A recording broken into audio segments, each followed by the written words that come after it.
Sabes, lo que estamos viendo con la administración Trump hacia América Latina es simplemente el levantamiento de la máscara de décadas y décadas de política estadounidense. Los demócratas también intervendrán en elecciones, pero lo harán de forma discreta, o intentarán gestionar el resultado si no les sale bien, a través de ONG y diversos activistas controlados por USAID y la NED. Trump intervino abiertamente, bueno, no debería decir intervino, sino que interfirió, en las recientes elecciones de Honduras. El Partido Libre, que es una especie de partido socialdemócrata, ganó y puso fin al régimen golpista que se había instaurado en 2009 mediante un golpe militar respaldado por Estados Unidos.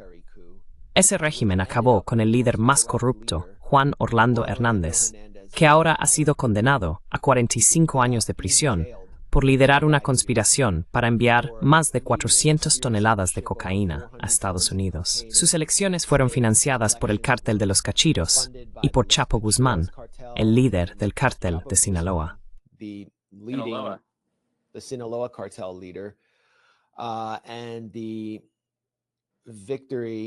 Y la victoria fue la de la esposa del presidente, que fue inicialmente derrocado en el golpe, Manuel Zelaya. El Partido Libre fue derrotado rotundamente, según los resultados oficiales. Por cierto, conseguí este sombrero mientras estaba en Tegucigalpa la semana pasada. Dice, fuera Hodge.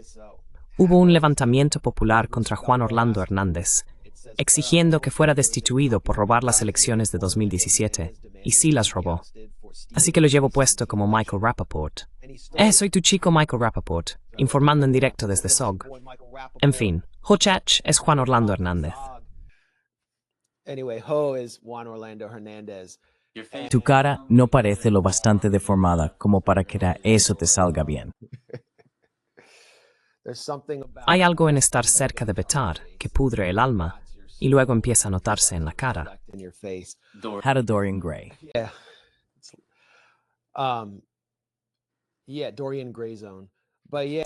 Sí, la zona Dorian Gray. Pero sí, Juan Orlando Hernández era extremadamente impopular y había robado las elecciones de 2017 a Salvador Nasralla, que era una especie de juez de concursos de belleza y un popular locutor deportivo que representaba al centro derecha. Luego estaba un candidato de derecha y también Rixi Moncada, que se suponía debía heredar el liderazgo del Partido Libre. Y Donald Trump intervino en favor del candidato de extrema derecha del Partido Nacional de Juan Orlando Hernández y perdonó a Juan Orlando Hernández. Así que, explícanos qué ocurrió allí en las elecciones hondureñas. ¿Por qué el Partido Libre, que ahora está compitiendo en estas elecciones, perdió realmente? ¿Le robaron las elecciones a Nasralla? ¿Y cuál fue el verdadero efecto de la interferencia de Donald Trump?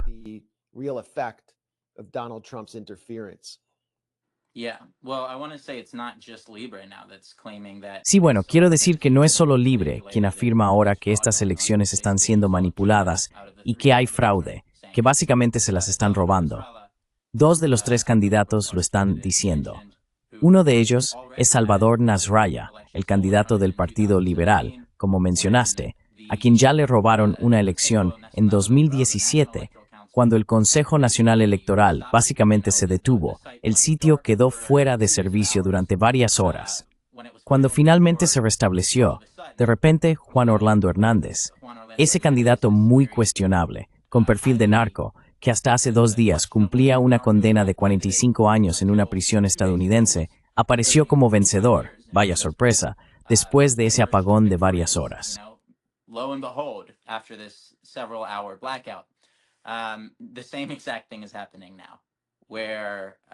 Exactamente lo mismo está ocurriendo ahora. Nasralla, el candidato del Partido Liberal, vuelve a ir en cabeza cuando misteriosamente la página web del CNN se cae. Y luego, al cabo de un par de días, vuelve a funcionar y de repente Tito Asfura, papi a la orden, como le llaman, aparece de nuevo, misteriosamente en cabeza. Así que es más o menos el mismo guión. Es casi la misma historia exacta que ya les mostraron hace 8 años. Las acusaciones más recientes del Partido Libre son que alrededor del 87% de las actas de votación presentadas tienen algún tipo de inconsistencia y pueden haber sido alteradas o manipuladas durante este proceso. Dicen que muchas de esas actas fueron transmitidas y enviadas a la Estación Central Nacional y que los miembros del CNE, que está en cierta medida dominado por el Partido Nacional, las gestionaron allí.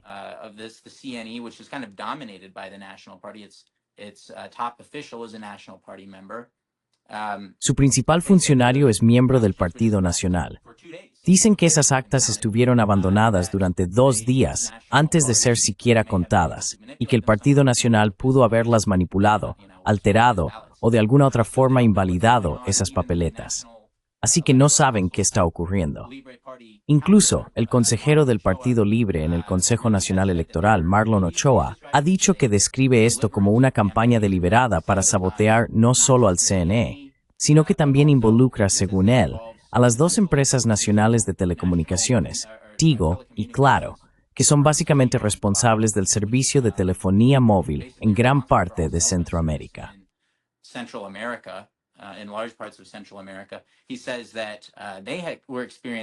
Dice que experimentando apagones, que hubo fallos en los satélites y que todo eso, según él, apuntaba a una campaña deliberada para robarles las elecciones.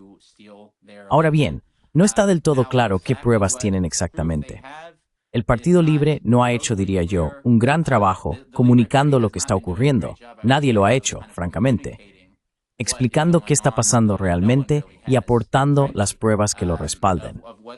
Así que básicamente, ahora hay una serie de reclamaciones enfrentadas sobre la presidencia, con todos, excepto el candidato respaldado por Estados Unidos, rechazando los resultados y afirmando que este no es el verdadero desenlace, que ha sido manipulado.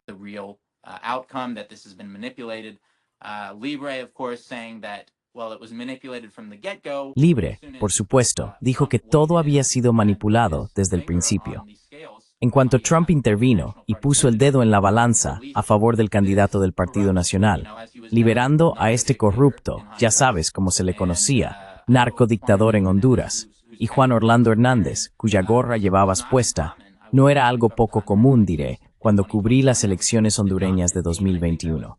Ese fue el tema dominante, y creo que fue en gran parte la razón por la que Libre ganó con tanta facilidad. Eran el nuevo partido sin mancha, visto como no cómplice de la corrupción de décadas ni de la connivencia con narcotraficantes que había infectado tan profundamente al resto de la política hondureña.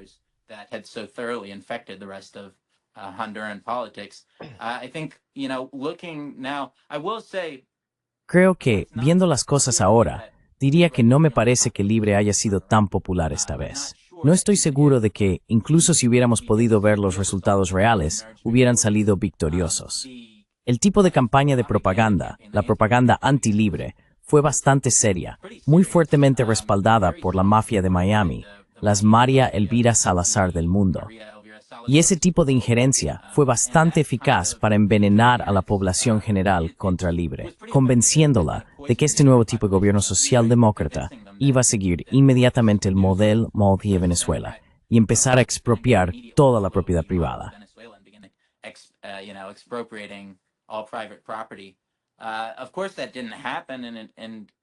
Por supuesto, eso no ocurrió.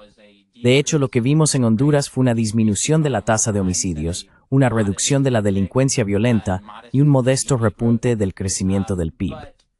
Pero había entre algunas personas la sensación de que las cosas simplemente eran mejores antes, lo cual es, ya sabes, algo bastante común en todo el mundo, que las cosas eran mejores antes de la COVID. Y eso tuvo un gran impacto, creo. Y luego, ya sabes, la conexión con Venezuela. No es que se estuvieran tomando a Venezuela como modelo en ningún sentido, ni económico ni de otro tipo. La conexión que existe allí se debe realmente a que, tras el golpe de Estado de 2009 que derrocó a Manuel Zelaya, el esposo de la actual presidenta, Xiomara Castro, los únicos que acudieron en su ayuda fueron los venezolanos, los cubanos y los nicaragüenses.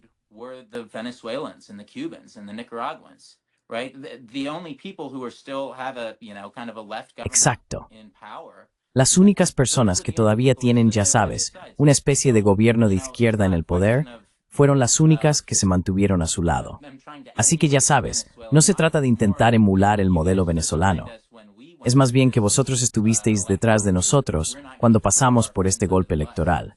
No vamos a traicionar a nuestros amigos, a las pocas personas que se mantuvieron con nosotros. Creo que eso lo explica mejor.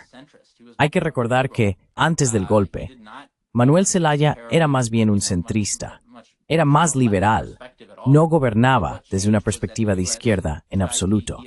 Lo que cambió fue que Estados Unidos él emprendió una especie de nacionalismo moderado que podía entrar en leve conflicto con los objetivos estadounidenses en la región.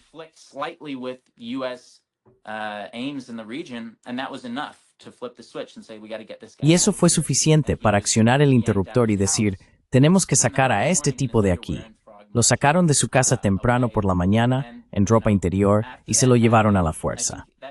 Después de que eso ocurrió, creo que lo empujó hacia la izquierda, lo acercó a las únicas personas que se mantuvieron a su lado. Lo mismo ocurre con todos los simpatizantes del Partido Libre. Así que, dicho todo esto, hay una posible explicación para que la gente decidiera, más o menos de forma orgánica, no votar por Libre. Pero no creo que eso baste para explicar que todos votaran por el Partido Nacional. Veo estos resultados con bastante escepticismo. No creo que sea una coincidencia que una vez más, igual que en 2017, Salvador Nasralla estuviera ganando, y de repente la página web del CNN se cayera, y el candidato del Partido Nacional pasara a estar ganando.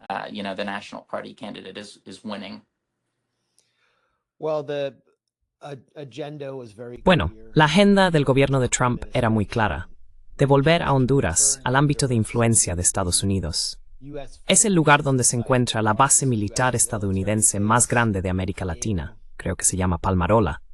La visité, o al menos estuve afuera, en el perímetro. Puedes ir a nuestro canal de YouTube, buscar Palmarola, y encontrarás mi explicación de 20 minutos desde las afueras de esa base. Es enorme.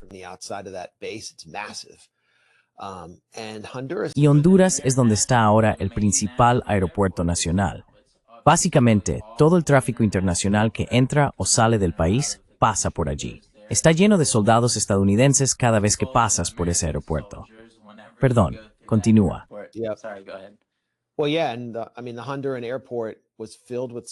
Sí, y quiero decir, el aeropuerto hondureño estaba lleno de soldados mientras estuve allí y de misioneros evangélicos que estaban difundiendo su evangelio sionista cristiano y pentecostal, muy politizado.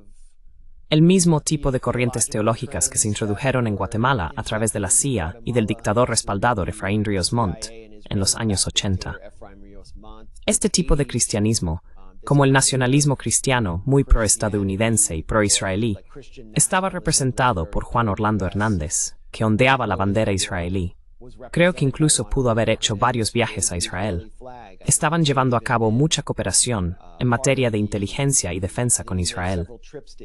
Honduras es la República Bananera original. También es un territorio extremadamente grande, con múltiples fronteras y 2 costas. Es una carta estratégica realmente importante para que Estados Unidos la mantenga.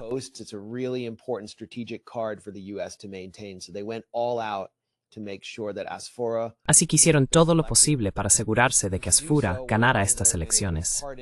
Y para lograrlo, se concedió el indulto a Juan Orlando Hernández, con el fin de limpiar un poco la imagen del Partido Nacional de Honduras, que había quedado manchada por él y por lo que hizo. Quiero decir, tenemos informes fundamentales en nuestro sitio.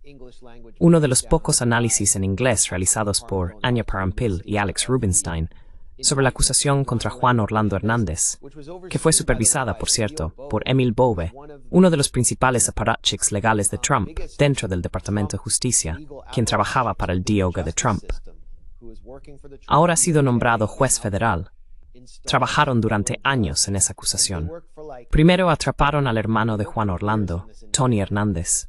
En la acusación se pueden ver enormes bloques de cocaína con las letras TH grabadas en ellos, las iniciales de Tony Hernández.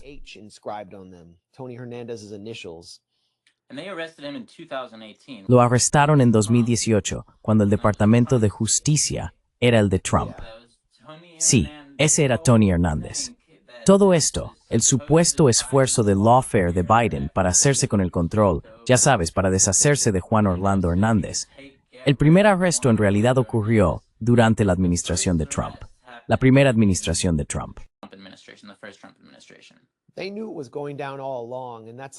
Sabían desde el principio que todo se estaba viniendo abajo, y eso quedó establecido en la acusación. Si lees entre líneas, o incluso si simplemente lees el lenguaje explícito, sabían desde el principio que esto estaba ocurriendo.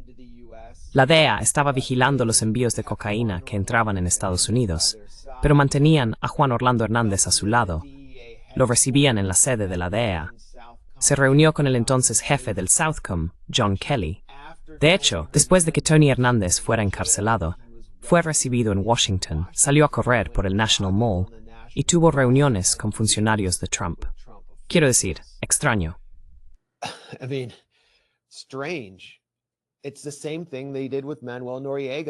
Es lo mismo que hicieron con Manuel Noriega en Panamá.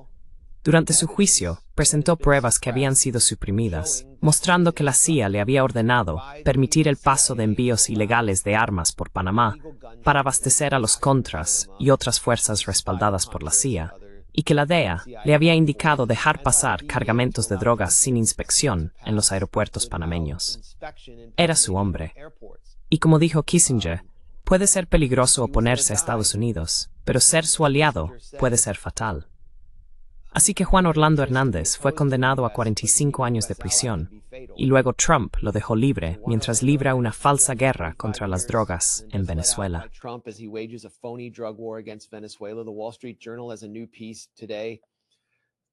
The Wall Street Journal ha publicado hoy un nuevo artículo que deja claro lo que ya sabíamos, que el indulto a Juan Orlando Hernández fue puro amiguismo, impulsado por los corruptos magnates tecnológicos y oligarcas del entorno de Trump. Los lobistas visibles fueron Matt Gaetz, el excongresista de Florida, un hombre de Florida que iba a ser fiscal general pero fue frustrado por un tipo de escándalo de chantaje sexual, y Roger Stone, alguien que es realmente muy honesto en todo, vinculado al proyecto Próspera en la isla de Roatán. Ese proyecto pretende crear una especie de zona soberana, independiente de la ley hondureña, para que los magnates de la tecnología de IA la exploten. Básicamente, un paraíso libertario y una distopía popular.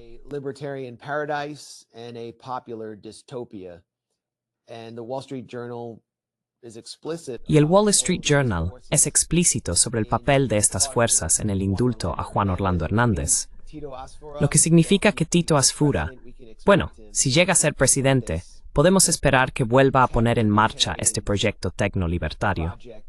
Una de las personas que ayudó a hacer lobby por el indulto de Juan Orlando fue Kelsey Warren, un multimillonario tejano del sector energético y gran donante de Trump, que posee una empresa de servicios públicos en Honduras y trabaja en una serie de proyectos energéticos e infraestructurales.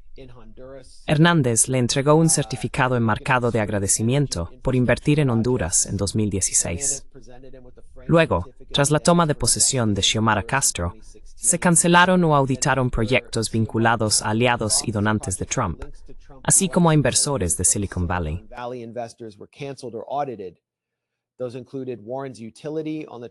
Entre ellos se encontraba la empresa de servicios públicos de Warren en la isla turística de Roatán, que fue objeto de escrutinio por parte del gobierno de Xiomara Castro, y Prospera, una ciudad de startup libertaria respaldada por inversores de Silicon Valley, entre ellos Peter Thiel, quien apoya la carrera de J.D. Vance, y Mark Andreessen, un importante partidario de Trump y cofundador de Andreessen Horowitz.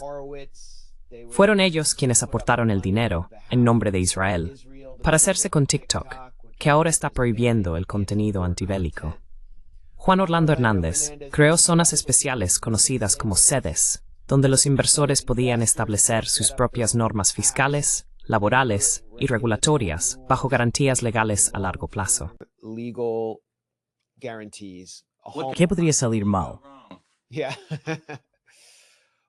Sí, los patrocinadores extranjeros acogieron la idea, presentando a Próspera como un Hong Kong del Caribe.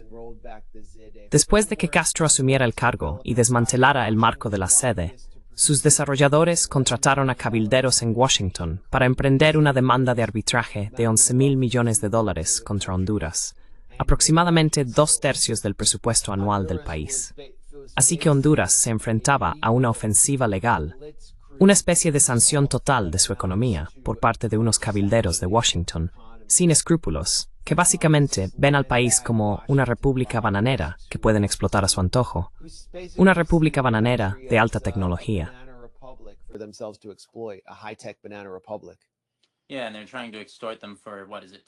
Sí, y están intentando explotarlos por ¿cuánto era? 10.000 millones de dólares, dijiste. 11.000 millones. 11.000 millones. Sí, es una cantidad astronómica de dinero para un país pequeño del tercer mundo.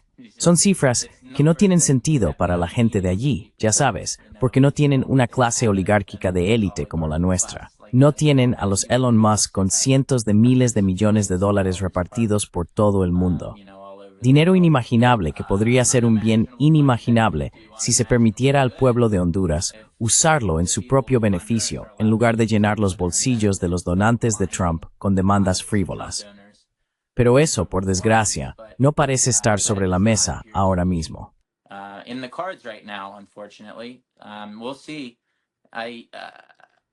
Ya veremos. Sin embargo, me preocupa mucho que esta elección vaya a ser básicamente declarada como un fraude y que los hondureños no vayan a tener realmente nada que puedan hacer al respecto. No hemos visto ninguna intervención, digamos, de la OEA, que estaba tan preocupada en 2019, después de las elecciones en Bolivia, cuando Evo Morales fue supuestamente derrotado. Y nunca quedó claro que eso ocurriera realmente. Afirmaron que, como las papeletas de los votantes rurales tardaron más en llegar a los centros de conteo, eso era necesariamente indicativo de un golpe, porque ya sabes, los votos a favor de Morales tardaron más en llegar.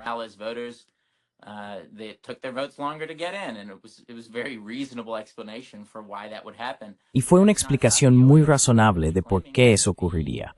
Eso no impidió que la OEA afirmara abiertamente que el partido MAS en Bolivia había robado las elecciones, lo que básicamente facilitó un golpe violento que provocó masacres de decenas de personas indígenas en todo el país. No hemos visto ese tipo de energía por parte de la OEA esta vez en Honduras. Algo nada sorprendente. Son básicamente una herramienta de Washington. Así los describió Castro, ya sabes, hace 70 años, y sigue siendo cierto hoy en día. Sí, así que la situación en Honduras parece bastante incierta ahora mismo.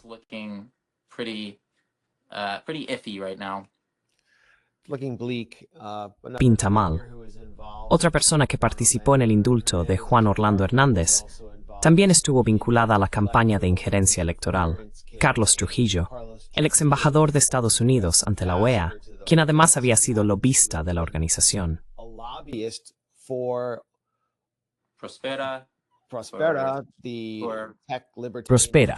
Prospera la distopía tecnolibertaria de sí, los vínculos son bastante descarados para cualquiera que se moleste en mirar. Pero esto ya sabes, también se relaciona con la nueva estrategia de seguridad nacional, en el sentido de que estamos descartando, más o menos, cualquier idea de que vamos por ahí difundiendo la democracia. Ahora todo es puro realismo. La ley de la selva, las reglas de la mafia. Quien sea el tipo más fuerte en la sala puede quedarse con todo el tesoro que quiera. Y la aceptación explícita, creo que explícita, una vez más, de la doctrina Monroe, que ahora tiene, según se ha propuesto, una correlación de Trump que básicamente permite la intervención directa en cualquier país que se considere que no sirve a los intereses de Estados Unidos.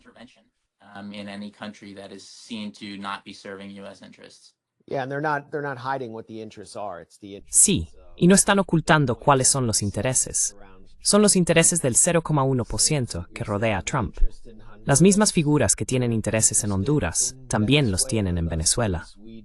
El reportaje que hicimos sobre el golpe mercenario de la Operación Gideon deja eso claro. Estas son las figuras que inicialmente apoyaban a Jordan Goodrow. Solo querían contratos en Venezuela, pero necesitaban quitar a Maduro del medio. Así que, lo que estamos viendo es que ese tipo de espectáculo de payasos de una operación se está institucionalizando a través de la operación, entre comillas, Lanza del Sur.